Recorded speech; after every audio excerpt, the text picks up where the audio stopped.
The Midnight Train to the Moon. Part 1. The Silent Station.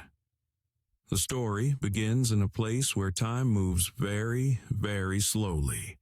It was a small Victorian train station hidden deep within a forest of ancient pine trees. The station was not made of bricks but of polished mahogany wood and darkened brass. The air here was cool and crisp, smelling faintly of old paper and rain-soaked earth. A thick, white mist hugged the ground, swirling gently around the iron benches. There was only one passenger waiting tonight. That passenger is you. You stood on the platform, wrapped in a warm, heavy coat. Above you, a large clock ticked, but it didn't sound like a normal clock. It didn't say tick-tock.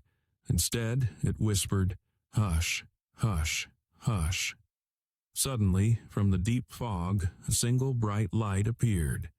It approached slowly, sliding along the tracks without a screech or a rattle. It was the midnight train. It was painted the color of the deep night sky, a dark, glossy blue with silver stars painted along its side. The train came to a halt. Pshh! The steam released was not smoke, but a cloud of lavender scent that instantly relaxed your shoulders. Part 2. The Velvet Cabin. The door opened automatically. You stepped inside. The train was empty, warm, and inviting. You walked down the narrow corridor until you found your private cabin. It was perfect. The walls were lined with soft golden oak.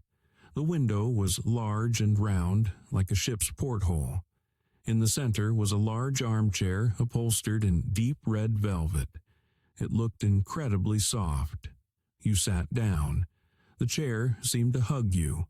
On a small table next to you, a cup of steaming chamomile tea was waiting, along with a heavy woolen blanket. You took a sip of the tea. It was warm, sweet, and soothing.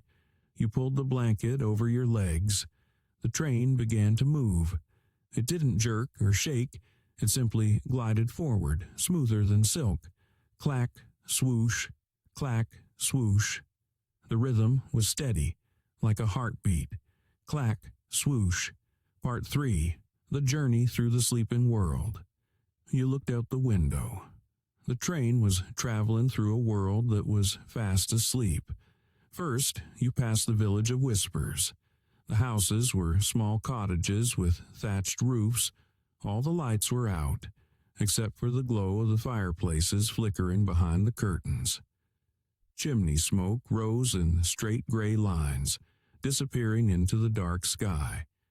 It was so quiet you could almost hear the villagers breathing in their sleep. Next, the train crossed the Bridge of Reflections. Below the bridge lay a vast, still lake. The water was like a mirror.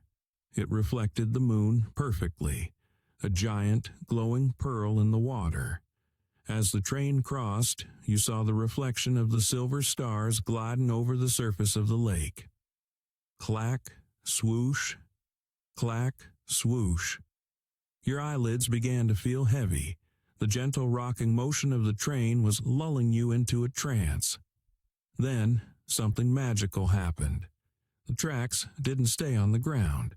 They began to curve upwards. The train rose above the treetops. You were flying. You floated past the clouds, which looked like mountains of cotton candy, illuminated by the moonlight. Part 4. The Conductor of Dreams. There was a soft knock on your cabin door. The door slid open, and a kind, elderly man stepped in. This was the conductor. He wore a uniform of midnight blue and a cap with a golden moon on it. He didn't ask for a ticket. He simply smiled, a warm, grandfatherly smile, and walked over to the window. He pulled the heavy curtains halfway shut, dimming the light in the cabin. "We are almost there," he whispered. His voice was deep and rumbled like distant thunder. "Close your eyes. Let the stars guide you." He placed a small lantern on your table. The light inside was dim and orange, flickering like a candle. Then he left as quietly as he had arrived. Part 5. Arrival. You leaned your head back against the velvet cushion. The sound of the tracks became softer, fainter. Hush, hush. Outside, the train had reached the highest point of the sky. The stars were no longer above you.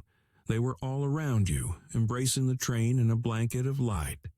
You felt your body relaxing completely. Your toes relaxed. Your legs felt heavy and warm. Your hands rested gently on the blanket. Your shoulders dropped. Your jaw unclenched. The train slowed down, drifted into the station of dreams. There was no noise here, just absolute peace.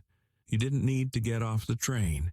You were safe right where you were, in your warm chair, under your heavy blanket. The journey was over. The night had fully arrived. The world faded into a soft, comfortable blackness. Deep breath in, deep breath out. Good night.